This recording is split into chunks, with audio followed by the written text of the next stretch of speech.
Friends, नमस्ते, प्रणाम, good morning.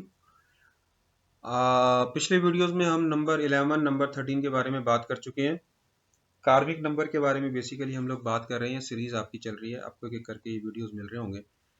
जिन्होंने पुराने वीडियोस नहीं देखे हैं वो चाहें तो देख सकते हैं, जो नहीं देखना चाहें वो यहाँ से भी देख सकते हैं। जरूरी नहीं है, हम जो हर वीडियो इस तरह से बनाते हैं ताकि आपको पुरानी वीडियोस को देखना ना पड़े।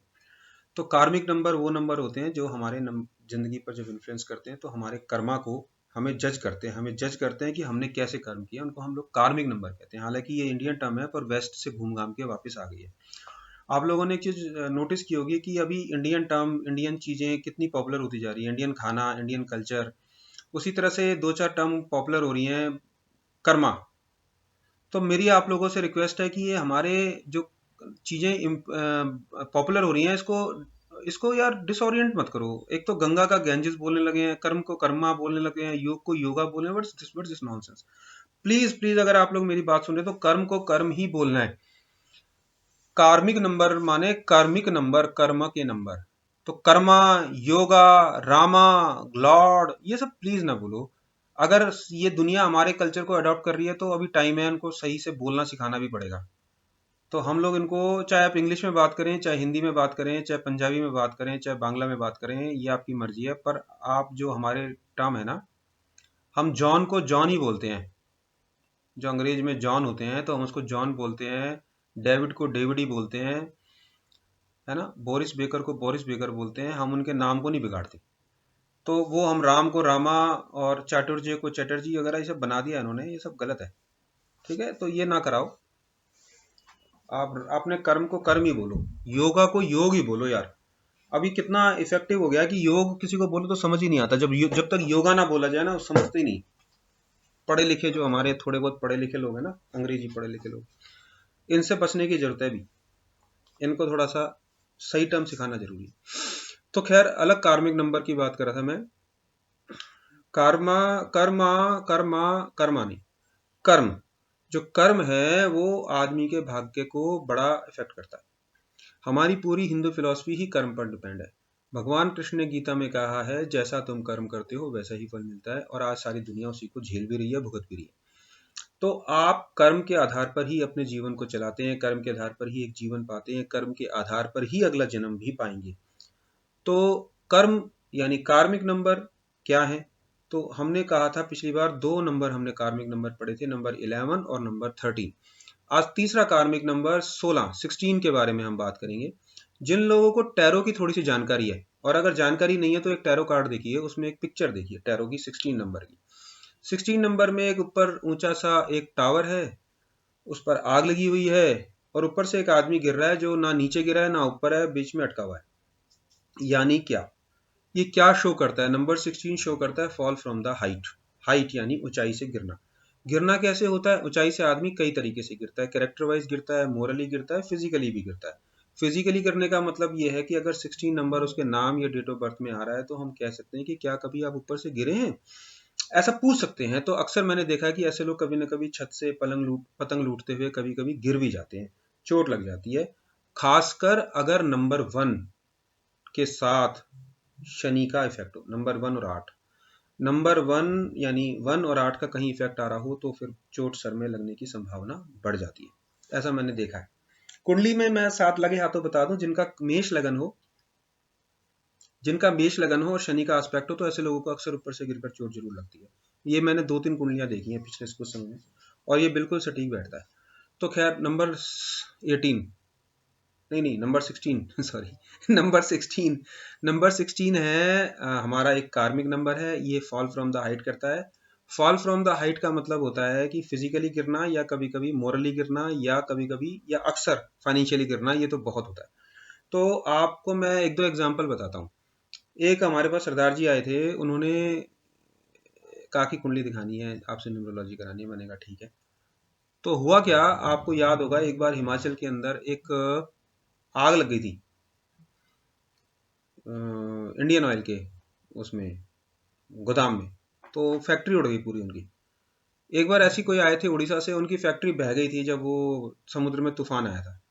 तो रातों रात आदमी जो है, अमीर से करोड़पति से एकदम खाकपति हो जाता है। ये नंबर 16 में होता है। और एक दो मैं एग्जांपल देता हूँ। ऐसा भी लोगों ने कहा कि यार मर्सिडीज खरीदी थी, इंपोर्टेड गाड़ी लाए थे, मंगाई थी, पता नहीं मर्सिडीज थी या कौन सी थी, वो पेट्रोल डालने के पैसे नहीं है। गवर्नमेंट ने उनके सारे अकाउंट सीज कर दिए। तो वो कह रहे कब तक चलना है गाड़ी में, बस में, अब ये इसको बेच दें, क्या करें। मैंने कहा अच्छा, वो बताते, खैर जो हुआ वो तो बात की बात है।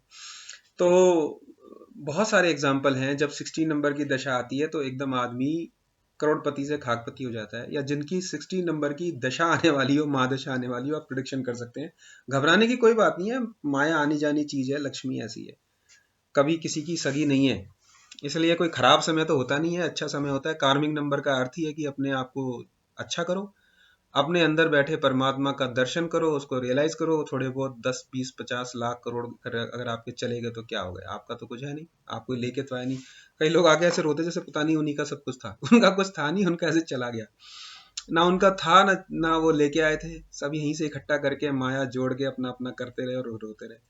तो ऐसे लोगों की भरमार है, वो सोचते हैं कि उनका ये है और किसी के पास नहीं जाना चाहिए, वो अपने बच्चे को देंगे, उसका बच्चा उसके बच्चे को देगा, पर ऐसा होता नहीं है किसी की जिंदगी में। कोई आपका नहीं है, आपने यहाँ से सब माया माया इकट्ठी करी, यहीं से पढ़े, यहीं से लिखे, यहीं से टैलेंट इकट्ठा किया, इस धरती पर आके आपने कुछ पैसा जोड़ लिया, वही रोना धोना कर रहे हो। तो 16 नंबर के लोगों को बोलो भाई रोना धोना मत करो, ये जाना था जाएगा। और अगर 6 7 8 साल तक 16 नंबर की दशा है तो बोलो भूल जाओ, अब अपना लाइफस्टाइल बदल दो, ये लाइफस्टाइल गंदी आदतें पड़ गई हैं आपको, आदमी को आदमी नहीं समझते हो और लोगों के पैसे मार मार के बैठ गए हो। तो आ जाओ, लाइन में लग जाओ, परमात्मा ने आपका हिसाब किताब कर दिया, कोई बात नहीं, डोंट वरी, रोने की बात नहीं। तो दूसरी बात क्या है, इंपॉर्टेंट बात क्या है कि अगर 60 नंबर की दशा आने वाली है तो कह दो भैया बहुत सारा पैसा डोनेट कर दो, यही आपकी ज़िंदगी बचा सकता है। कोई अच्छी संस्था देख के उसमें जाके पैसा डोनेट करो। अभी तक जितना भी गड़बड़ किया, घपला किया है, अगर करा है तो, मैं ये नहीं कह रहा कि सब करते हैं, कुछ लोग करते हैं, कुछ लोग नहीं भी करते, पर जनरली देखा ही जाता है 16 नंबर जिनका नाम वगैरह में हो तो कुछ थोड़ा सा पैसे का जो है डाउटफुल होता है, कहाँ से आया कैसे आया। तो उनको कहा जाता है कि भाई जाओ थोड़ा डोनेट करो, किसी की मदद करो, किसी की हेल्प करो। 16 नंबर, 16 7, 167, देखो वन वन क्या है, वन नंबर आपको पता है, ego, self respect. Number 6 related to Venus, which is again very good number, but number 1 with number 6 is not good, because number 1 सूर्य का है, नंबर 6 वीनस का है। सन में और वीनस के अंदर झगड़ा है, दोनों के अंदर चलता नहीं, तो वीनस को जला देता है सन। जब भी वीनस के पास सन आता है तो वो अस्त हो जाता है और वो उसको जला देता है, यानी वीनस की सारी क्वालिटी को खत्म कर देता है। तो वीनस की सारी क्वालिटी क्या है, वीनस के जितने भी सुख हैं, वीनस के जितने भी सुख हैं, खूबसूरती, pleasures, bad pleasures, bad pleasure माने शैया सुख, शैया पे मिलने वाले सुख, चाहे वो नींद का सुख हो या पत्नी या पति अपने पार्टनर से मिलने वाला सुख हो, वो सब शैया सुख है। तो बैड प्लेजर्स हैं, वो सब वीनस के अंदर में आते हैं। खूबसूरती है, परफ्यूम है, लग्जरी है, तो लग्जरी आइटम सूर्य के साथ आके वो सारे के सारे बर्न हो जाते हैं, जल जाते हैं। तो उसके बदले में निकलता क्या है, 1 + 6 = 7।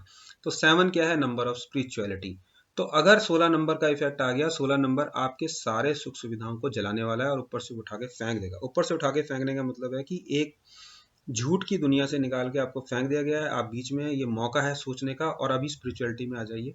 तो अगर 16 नंबर ऑपरेट होने लगा है तो समझ के चलिए कि आपकी भाग्य के अंदर, आपकी ज़िंदगी के अंदर बहुत सारे परिवर्तन आने वाले हैं और ये समय है कुछ चैरिटी करने का, डोनेट करने का, ताकि बुरे समय में पछतावा ना रहे कि यार कुछ चैरिटी भी नहीं की, मेरा तो सारा पैसे डूब गया। तो उससे अच्छा है, मैंने देखा है नोटबंदी के दौरान एक सज्जन के 100 करोड़ रुपए 100 करोड़ रुपए डूब गए। आप बिलीव नहीं करोगे, मतलब उनके गाड़ी के कैब के पैसे मैं देता रहा कई दिनों तक। वो कैब से जाने आने के लिए उनके पास पैसे नहीं थे। वो ऐसा हुआ जिंदगी के अंदर कि मैंने देखा 100 करोड़ रुपए के मालिक जो हैं वो कैब के पैसे के लिए, अच्छा वो बड़े दिनों तक कहते रहिए गवर्नमेंट जाएगी तो मेरा निकल आएगा। फिर उनको किसी ने समझाया महाराज भूल जाओ इस बात को, अगर ज्यादा चक्कर में पड़े तो इंक्वायरी और शुरू हो जाएगी। तो क्या करेगा परमात्मा एक दिन में, ये याद रखिए आप, ये नश्वर है जो ईश्वर है, जो भगवान कृष्ण गीता में कहते हैं वो झूठ नहीं है। अभी हम लोग थोड़ा भूल गए थे कुछ दिनों के लिए, अभी डंडे पड़ रहे हैं तो हम सब सीधे हो जाएंगे। तो 100 करोड़ रुपए के मालिक जो हैं कैब के पैसे के लिए तरस गए थे, ऐसा मैंने देखा है। मैं खुद पर्सनली देखा है इसको, पर्सनली मैं खुद कैब करा करा के देता था वो मुझे फ़ोन करते थे, बेटा मैं गुड़गांव में हूँ, कैब करा देना। तो मैं कई बार कैब कराई उनकी, और कई बार उनको गाड़ी में खुद लेके गया इधर उधर। तो हमारे तो पैसे थे नहीं अकाउंट में, जो थे वो जेब में ही थे, खर्च कर दिए और आगे हम लोग तो कमाते रहते हैं, खर्च करते रहते हैं, तो ऐसे ही होना चाहिए। तो अभी क्या कह रहा था मैं, 16 नंबर, तो 16 नंबर के लिए बड़ी अच्छी एडवाइस है। जिन लोगों का 16 नंबर है वो please please please please donation करें, लोगों की हेल्प करें, मदद करें, चैरिटी करें, और अपनी भी मदद करें, अपने लिए बचा के रखें, अपने बच्चों के लिए कुछ पैसा बचा के रखें, एफडी में करा दें, ऐसी जगह ना डालें जहाँ से खर्च या लॉस होने की संभावना हो। शेयर मार्केट वगैरह में ना जाएं, स्पेकुलेटिव बिजनेस में ना जाएं, स्पेकुलेशन से आपके पैसे के डूबने की पूरी पूरी संभावना है। तो अच्छा होगा कि आप अपने पैसे को कहीं थोड़ा सा बचा के रखें और आगे के लिए संभाल के रखें। आने वाला टाइम आपका कठिन होगा, इसलिए अभी से परमात्मा की पूजा पाठ में लग जाएं। 7 नंबर, 7 नंबर होता है इमोशंस का, बहुत इमोशनल कर देता है आदमी को, रुलाता है, डिप्रेशन में डालता है। तो इसलिए कोई स्पिरिचुअल गाइडेंस, रीकी वगैरह करते रहें, किसी अच्छे एस्ट्रोलॉजर को अपनी कुंडली दिखाएं और एक भाग्य रत्न अपना धारण करें, किसी न्यूमरोलॉजिस्ट को दिखाएं, देखें आपका चैलेंज नंबर क्या है, चैलेंज नंबर के हिसाब से एक रत्न धारण करें या कोई क्रिस्टल की माला पहने, अपने सभी चक्रास को बैलेंस करें, और हो सके तो ज़्यादा से ज़्यादा चैरिटी करें। और एक पितृदोष भी इनको होता है, 16 नंबर वालों को पितृदोष की पीड़ा होती है, तो ये कोई पीपल का या बड़ का पेड़ जरूर लगाएं, ज़्यादा से ज़्यादा 11 पेड़ लगाएं, कम से कम 3 पेड़ लगाएं। और ये अभी समय भी अच्छा आ रहा है, थोड़ा गर्मी भी आ रही है, गर्मी के बाद बरसात आएगी, 2 महीने के बाद जुलाई अगस्त में बड़ के पीपल के पेड़ जरूर लगाएं, जरूर जरूर लगाएं, इससे आपको बहुत लाभ होगा। बहुत बहुत धन्यवाद, मेरी बात को ध्यान से सुनने के लिए आपका बहुत बहुत धन्यवाद। और खुश रहें, वीडियो देखते रहें, सब्सक्राइब करते रहें, नहीं करें तो मेरे को व्हाट्सएप पे कभी कभी मैसेज डाल दें, आपके क्वेश्चन के आंसर करने की कोशिश करूंगा। अगर आप न्यूमरोलॉजी का कोई कोर्स करना चाहते हैं, कुछ जानना चाहते हैं, कोई अपनी एडवाइस लेना चाहते हैं, तो ऑनलाइन में अवेलेबल हूँ, जूम पर भी अवेलेबल हूँ, व्हाट्सएप पर भी अवेलेबल हूँ।